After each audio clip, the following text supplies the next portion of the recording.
مولاي صل وسلم دائما أبدا على حبيبك خير خلق كلهم. بسم اللہ الرحمن الرحیم. اسلامیات لازمی HSSC 1 11ویں جماعت کی اسلامیات لازمی میں بنیادی عقائد میں سے دوسرا عقیدہ عقیدہ رسالت جو ہے یہ ہمارا آج کا عنوان ہے. عقیدہ رسالت کا لغوی اور اصطلاحی معنی انبیاء اور رسولوں کی تعریف اور انبیاء کی خصوصیات و ان اور اہمیت اور ضرورت کے اوپر اس ٹاپک میں بات ہوگی. تو سب سے پہلے ہم عقیدہ رسالت کے لغوی اور اصطلاحی معنی سے اس کو شروع کریں گے. تو عزیز طلباء سب سے پہلے یہ بات سمجھیں کہ رسالت کا لغوی معنی کیا ہے. رسالت عربی زبان کا لفظ ہے اور اس کا لغوی معنی ہے پیغام پہنچانا، اور اصطلاح میں رسالت کا معنی ہے انبیاء کرام و رسول اعظام کا پیغام الہی کو اس کے بندوں تک پہنچانے کو نبوت اور رسالت کہتے ہیں. یعنی رسالت وہ پیغام، وہ شریعت، وہ دین ہے جو اللہ رب العزت کی طرف سے اپنے بندوں کی طرف بھیجا جاتا ہے، اور انبیاء اور رسول اس پیغام کو اللہ رب العزت کے بندوں تک پہنچاتے ہیں، ان کو سمجھاتے ہیں، اس کی تشریح کرتے ہیں، اور محنت سے اور مجاہدے سے لوگوں کے سامنے اس کو پیش کرتے ہیں، اور عملاً خود بھی اس کو کر کے دکھاتے ہیں. اس طریقے سے لوگوں تک یہ پیغام الفاظ کی صورت میں بھی، وحی کی صورت میں بھی، کتاب کی صورت میں بھی، اور ایک عملی زندگی کی صورت میں بھی لوگوں تک پہنچ جاتا ہے. تو یہ گویا کہ رسالت کا ایک آسان سا معنی ہے کہ وہ پیغام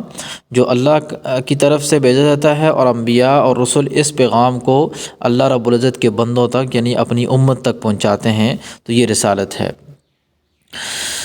اب ہم آگے چلتے ہیں اور رسول اور نبی کا فرق جو ہے وہ جانتے ہیں اور ان کے معنی اور مفہوم کو سمجھتے ہیں. تو یاد رکھیں کہ رسول اس ہستی کو کہا جاتا ہے جس کو اللہ تعالیٰ رسالت کے فریضے کی انجام دہی کے لیے چن لیتے ہیں.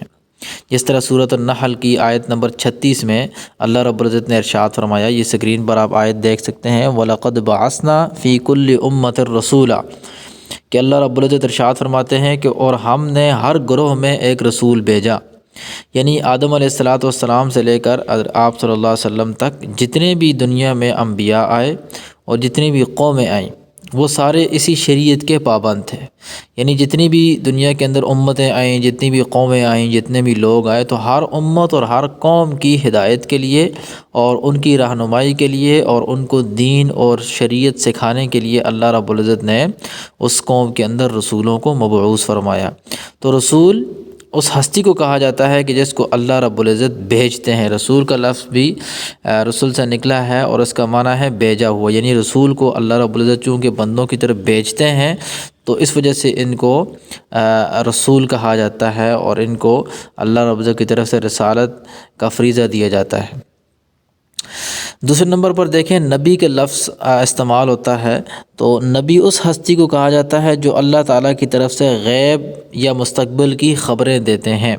نبی کا لفظ یہ نبا سے نکلا ہے، اور نبا کا مطلب ہوتا ہے خبر، یعنی غیب کی خبر. تو جو نبی ان خبروں کو بیان کرتے ہیں تو ان کو نبی کہا جاتا ہے. جو ہستیاں اس خبروں کو بیان کرتی ہیں تو اس کو نبی کہا جاتا ہے. یعنی کہ انبیاء چونکہ اللہ رب العزت کی طرف سے غیب کی خبریں دیتے ہیں. غیب کی خبروں سے مراد دیکھیں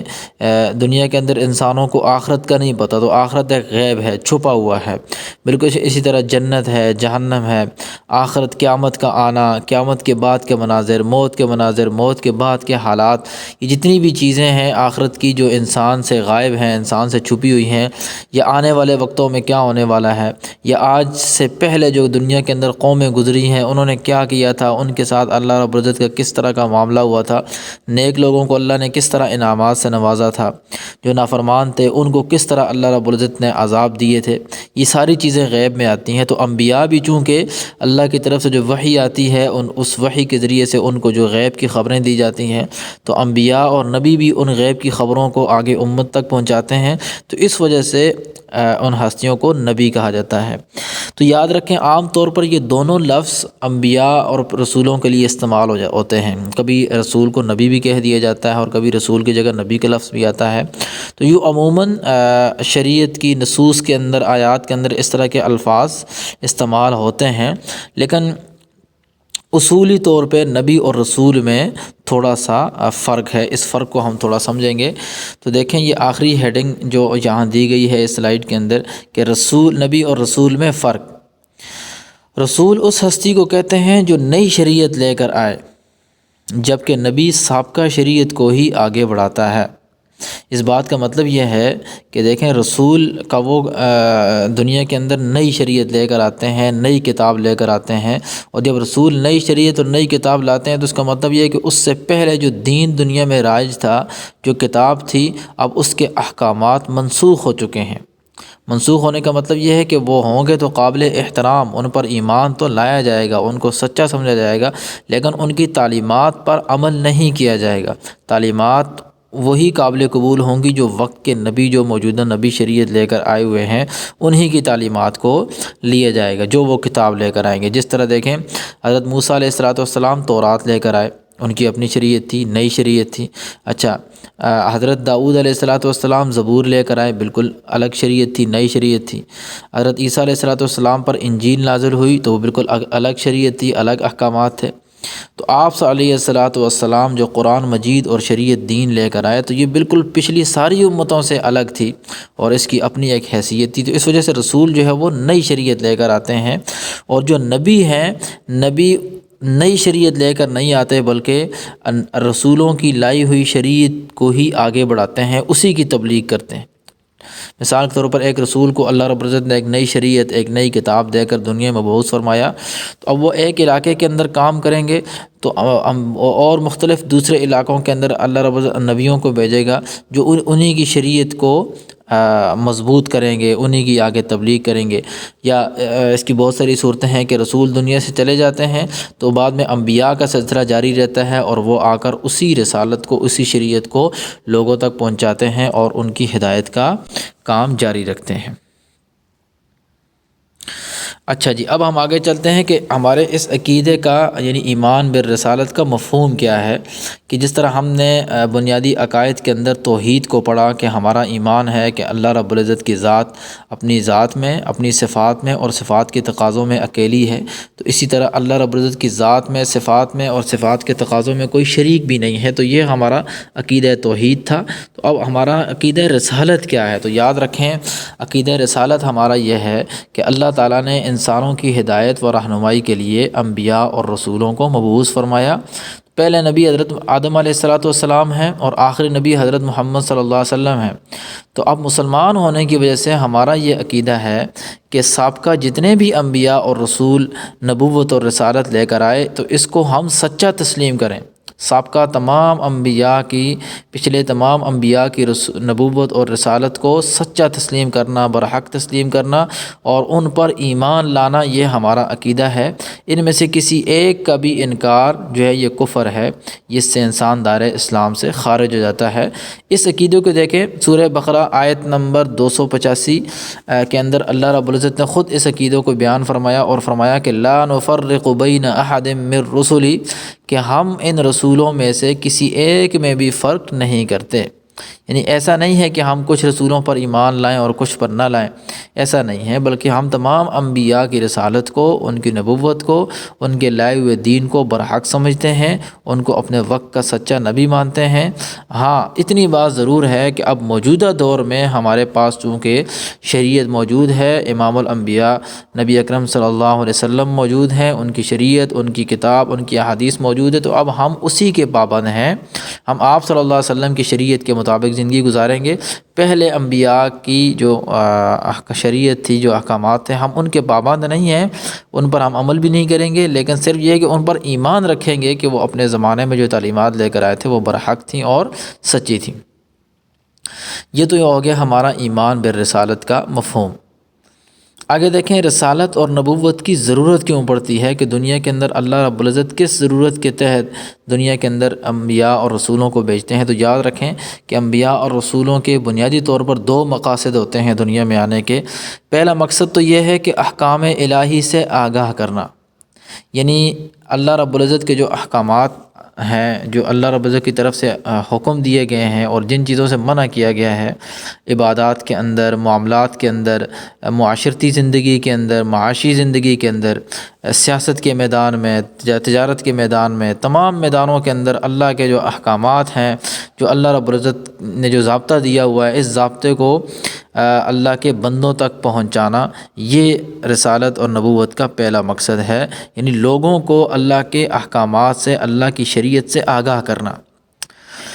دوسرا جو مقصد ہے رسالت اور نبوت کا وہ یہ ہے کہ انبیاء اور رسل ان احکامات پر عملاً چل کر بھی دکھاتے ہیں۔ مثال کے طور پر کسی نبی کے اوپر نماز کا حکم نازل ہوا، تو اب ایک تو وہ نبی اپنی امت کو اس نماز کا حکم دیں گے، اور ساتھ دوسرے نمبر پر عملی طور پہ اس نماز کو پڑھ کر بھی دکھائیں گے کہ نماز کو ایسے پڑھنا ہے۔ ٹھیک ہو گیا۔ اس طرح انبیاء اپنی امت کو جہاد کا حکم دیں گے اور ساتھ جہاد کر کے بھی دکھائیں گے۔ ٹھیک ہو گیا۔ سیاست کرنے کا حکم دیں گے، ساتھ سیاست کر کے بھی دکھائیں گے۔ تجارت کا حکم دیں گے، حلال طریقے سے تجارت کرنا، ساتھ حلال تجارت کر کے بھی دکھائیں گے۔ تو یوں ایک پریکٹیکل جو ایک نمونہ ہوتا ہے، وہ عملی زندگی کے اندر بھی انبیاء ساتھ کر کے بھی دکھاتے ہیں، اور احکامات پر چل کر بھی دکھاتے ہیں۔ جس طرح نبی علیہ الصلوۃ والسلام نے نماز کے اوپر زور دیا اور ساتھ خود بھی نماز پڑھ کر صحابہ رضی اللہ عنہم اجمعین کو سکھائی، وضو کر کے سکھایا، نماز پڑھ کر سکھائی کہ نماز اپنے مقام پر کیسے پڑھنی ہے، سفر میں کیسے پڑھنی ہے، خوف کے وقت نماز کیسے پڑھنی ہے، بارش نہ ہونے کی صورت میں نماز کیسے پڑھنی ہے، سورج کو گرہن لگ جائے، چاند کو گرہن لگ جائے، ان اوقات میں نماز کیسے پڑھنی ہے۔ تو یہ ہم نے صرف ایک عبادت کی مثال لی ہے، ہمارے پاس اس کی بہت ساری مثالیں بن سکتی ہیں کہ ہر میدان کے اندر انبیاء عمل کر کے دکھاتے ہیں کہ یوں اس طریقے سے آپ نے اس شریعت کے اوپر عمل کرنا ہے۔ ٹھیک ہو گیا۔ تو یہ رسالت اور نبوت کی ضرورت ہے۔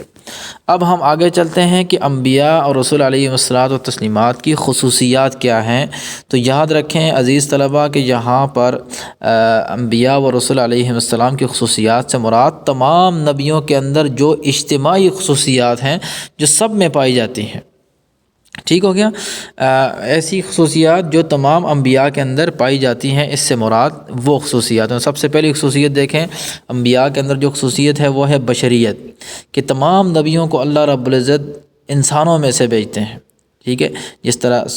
سورۃ الکہف کی آیت نمبر 110 اللہ رب نے ارشاد فرمایا، قل انما انا بشر مثلکم یوحی الی انما الہکم الہ واحد، کہ اے نبی آپ اپنی امت سے کہہ دیجئے کہ میں تمہاری طرح ایک انسان ہوں اور صرف میری طرف وحی کی جاتی ہے، بے شک تمہارا معبود صرف ایک معبود ہے۔ یعنی لوگوں کو بتا دیجئے کہ میں تمہاری طرح بشر ہوں، تمہاری طرح انسان ہوں، جس طرح کھانا تمہاری ضرورت ہے، پینا تمہاری ضرورت ہے، باقی ضروریات زندگی تمہارے ساتھ ہیں، تو بالکل اسی طرح میں بھی تمہاری طرح انسان ہوں اور میری ضروریات بھی اسی طرح ہیں جس طرح تمہاری ہیں۔ میں ایک انسانی فطرت والا شخص ہوں اور بالکل انسانوں میں سے ہوں۔ چونکہ بہت سے کفار کی طرف سے یہ اعتراض بھی کیا جاتا تھا کہ نبی ہم میں سے انسانوں میں سے کیوں بھیجے ہیں، نبی تو کوئی فرشتہ ہونا چاہیے، کوئی اور مخلوق ہونی چاہیے۔ تو اللہ رب العزت نے اس کے جواب میں بھی یوں فرمایا کہ آپ ان سے کہہ دیجئے کہ میں تمہاری طرح انسان ہوں، تو جس طرح تم لوگوں کی ضروریات زندگی ہیں تو بالکل اسی طرح میری بھی ضروریات زندگی ہیں۔ تو انبیاء کو انسانوں میں سے اللہ تعالیٰ بھیجتے ہی اسی وجہ سے ہیں کہ چونکہ وہ انسانوں میں سے ہیں، انسانی ضروریات کے ساتھ ساتھ جب وہ دین پر چل کر دکھائیں گے تو لوگوں کے سامنے ایک نمونہ ہوگا، ایک عملی صورت ہوگی جس کو دیکھ کر وہ چلیں گے۔